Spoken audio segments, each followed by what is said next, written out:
அன்பு உறவுகளுக்கு வணக்கம். அதாவது ஒரு பன்றியும் ஒரு பசுவும் பேசி கொண்டனவாம். அந்த பன்றி ரொம்ப சோகமா இருந்ததை பார்த்த பசு கேட்டது, ஏன் இந்த மாதிரி நீ ரொம்ப சோகமா இருக்க அப்படின்று கேட்ட நேரத்துல அந்த பன்றி சொன்னதான், நீயும் நானும் இறக்கத்தான் போறோம். நம்ம 2 பேருமே இறைச்சிக்காக தான் அந்த மனிதர்கள் பயன்படுத்துகிறார்கள்.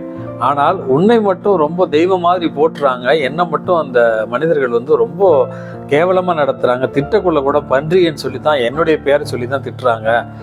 எனக்கு மனசுக்கு வேதனையா இருக்கு. இறந்தும் நான் அவர்களுக்கு கரியாத்தானே போறேன், ஏன் என்னை பத்தி இப்படி அவர்கள் தவறா பேசுகிறார்கள் என்று பன்றி வேதனைப்பட்டதான். அதை பார்த்த பசு சொன்னதான், பன்றியே நீ வேதனைப்படுவதில் நியாயம் கிடையாது.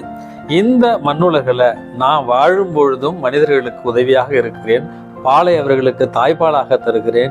இறந்தும் என்னுடைய எல்லா உறுப்புகளுமே மனிதர்களுக்கு பயன்படுகிறது. ஆனால் நீ வாழும் பொழுது மனிதர்களுக்கு எந்த பயனும் தருவது கிடையாது, மாறாக இறந்து தான் நீ பலனை தருகிறாய். ஆகவே இறந்து நன்மை செய்வதை விட வாழும் பொழுதே மற்றவர்களுக்கு நன்மை செய்து வாழ்ந்தால் சால சிறந்தது அப்படி என்று பசுமாடு சொல்லியதான்.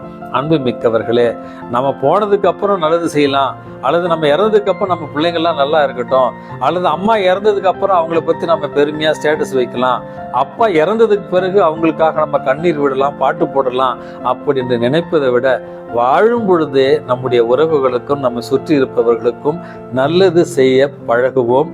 அதுவே நம்முடைய வாழ்க்கையில உண்மையான மகிழ்ச்சியையும் நிறைவையும் நமக்கு கொடுக்கும். இந்த நாள் உங்களுக்கு இனிய நாளாகட்டும்.